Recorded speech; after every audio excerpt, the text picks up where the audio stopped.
दोस्तों, European union commission जो है उसके तमाम के तमाम जो जो लीडरशिप है, 21 ईयू कमिश्नर जो थे, जो कैबिनेट मेंबर्स हैं ईयू प्रेसिडेंट की, वो तमाम जो है वो एक hydrogen fuel cell technology powered bus में हैदराबाद हाउस गए।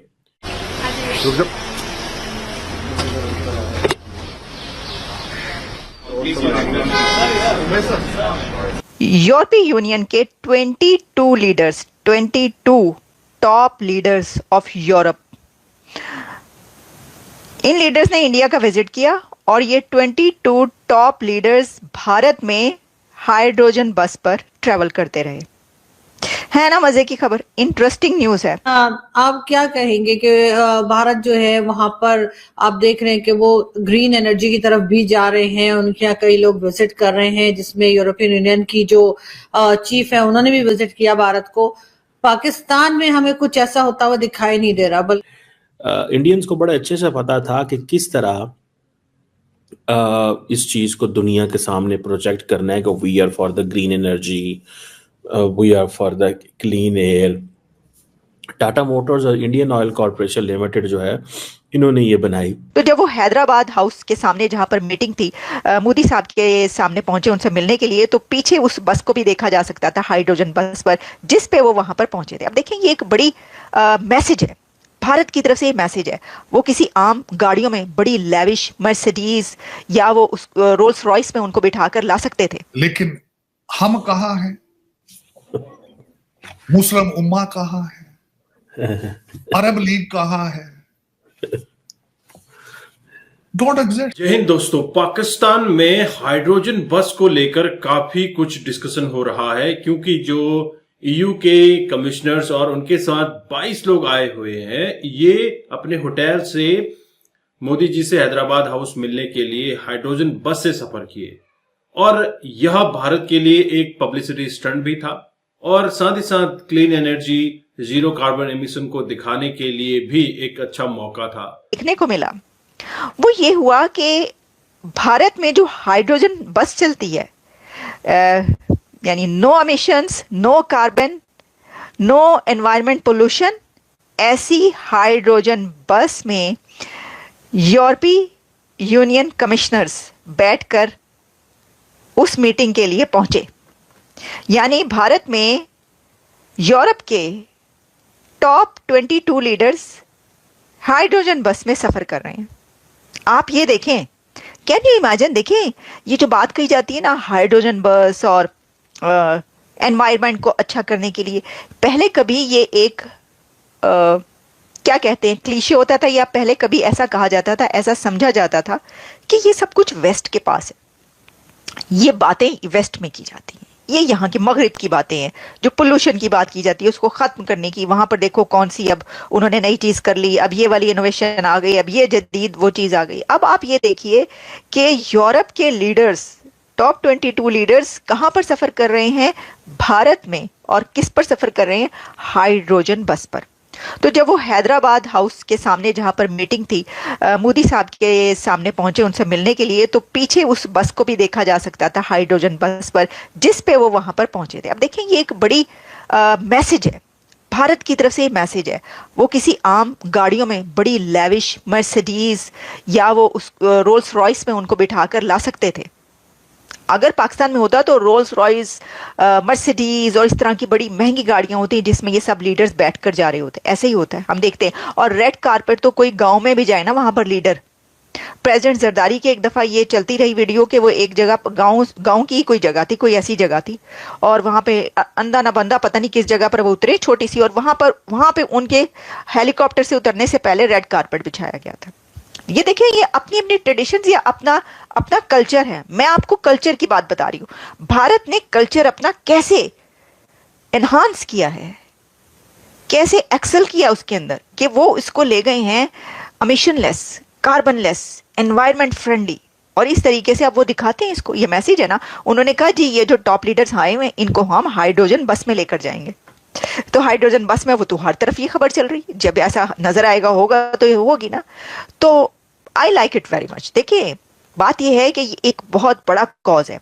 और वहाँ पे मोदी साहब जब भी किसी बड़ी उसमें समिट में कॉन्फ्रेंस में जाते हैं तो वो इस पे ज़रूर बात करते हैं एनवायरनमेंट, और भारत बहुत ज़्यादा काम कर रहा है एनवायरनमेंट पे, बहुत ज़्यादा उसने अपना बजट भी उसके ऊपर लगा रहा है। दोस्तों, यूरोपियन यूनियन कमीशन जो है उसके तमाम के तमाम जो लीडरशिप है, 21 ईयू कमिश्नर जो थे, जो कैबिनेट मेंबर्स हैं ईयू प्रेसिडेंट की, वो तमाम जो है वो एक hydrogen fuel cell technology powered bus में हैदराबाद हाउस गए।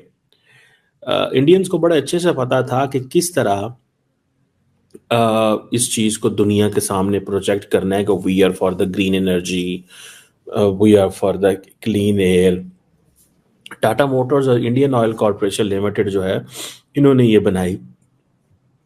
अब जारी बात है, वो कहते हैं जी हमने तो बस powered by hydrogen fuel technology Delhi Hyderabad house पहुंची है, और सारे लोग उसमें बैठे हुए थे, तो ये तो बड़ी कमाल की चीज़ है।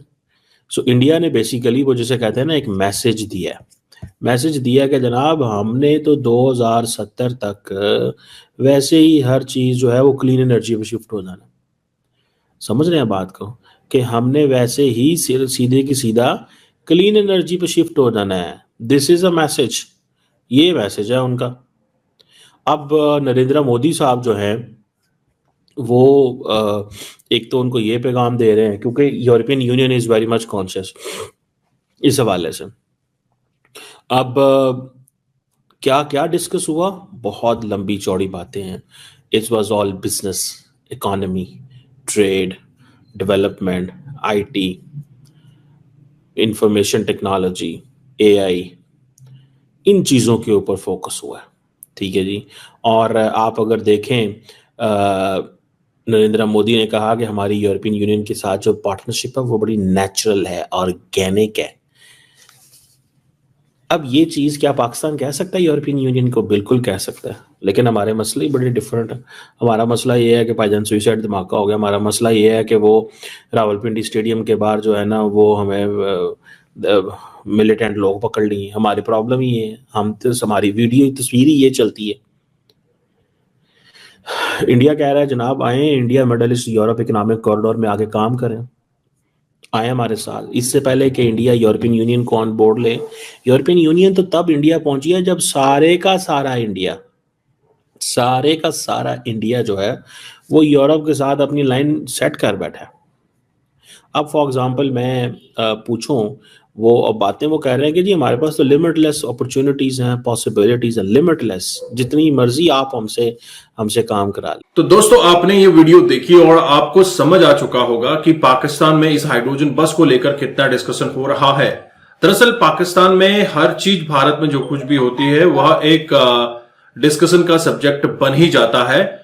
हर दिन आपको कुछ न कुछ नया डिस्कस होते हुए देखने को मिलेगा। इवन संसद में भी उनके सांसद नरेंद्र मोदी को डिस्कस कर रहे थे कुछ दिन पहले, लेकिन जैसे ही यूरोपियन कमीशन यहां पर आया है और उनके साथ 22 लोग भी आए हैं जो कि ईयू के बड़े लीडर्स हैं, यह नरेंद्र मोदी जी और भारत सरकार से बातचीत करने के लिए आए हैं, और साथ ही साथ कुछ डील्स भी साइन हो रही है जिसके चलते यूरोप और भारत का रिलेशन काफी स्ट्रांग हो सकता है। और यह एक मौका था। आपको पता है नरेंद्र मोदी कभी भी अपनी चीज की ब्रांडिंग करने का मौका नहीं छोड़ते। आपको याद होगा तेजस उन्होंने उड़ा के दिखाया था, उस समय पर भी तेजस की अच्छी खासी ब्रांडिंग हुई थी। इसी तरह से हाइड्रोजन बस जो कि लो कॉस्ट पे बनी है, और इस तरह की बस का लो कॉस्ट पे मैन्युफैक्चर करना यूरोपियन यूनियन के लोगों को काफी शॉक कर रहा है, क्योंकि अभी तक हाइड्रोजन बस का इस्तेमाल आप यूरोप में देखें या फिर वेस्ट में देखें, ये सब देखने को मिलता था। लेकिन जैसे ही ये भारत आए और भारत में इसके बारे में डिस्कस हुआ कि इतने लो कॉस्ट पे कैसे आपने हाइड्रोजन बस बनाया, तो आने वाले समय में आपको और भी कंट्रीज से हाइड्रोजन बस की मैन्युफैक्चरिंग के ऑर्डर्स आते हुए देखने को मिलेंगे, जिससे कि पूरे इस सेक्टर को अच्छा खासा बूस्ट मिल सकता है, खास तौर पर मैन्युफैक्चरिंग। और भारतीय सरकार का सबसे इंपॉर्टेंट एस्पेक्ट जो है मैन्युफैक्चरिंग को बूस्ट करना, क्योंकि चाइना अभी तक मैन्युफैक्चरिंग कर रहा था, तो चाइना को अभी धकेलने के लिए इंडिया खुद डिपेंडेंट होना चाहता है और अपना मैन्युफैक्चरिंग खुद करना चाहता है। इससे कि भारत को अच्छा खासा बूस्ट मिलेगा, जीडीपी में बूस्ट होगा, इकोनॉमी में बूस्ट होगा, हर जगह आपको बूस्ट देखने को मिलेगा। तो छोटी छोटी चीजें भी नरेंद्र मोदी ब्रांडिंग करना नहीं भूलते, लेकिन पाकिस्तान में तो डिस्कस होना ही था। आप क्या समझते हैं, आपके क्या विचार है, कमेंट कीजिए। चैनल पर नए हैं, चैनल को भी सब्सक्राइब करें। हम आपको मिलते हैं अगले वीडियो में, तब तक अपना ध्यान रखिए। जय हिंद, जय भारत, जय श्री राम।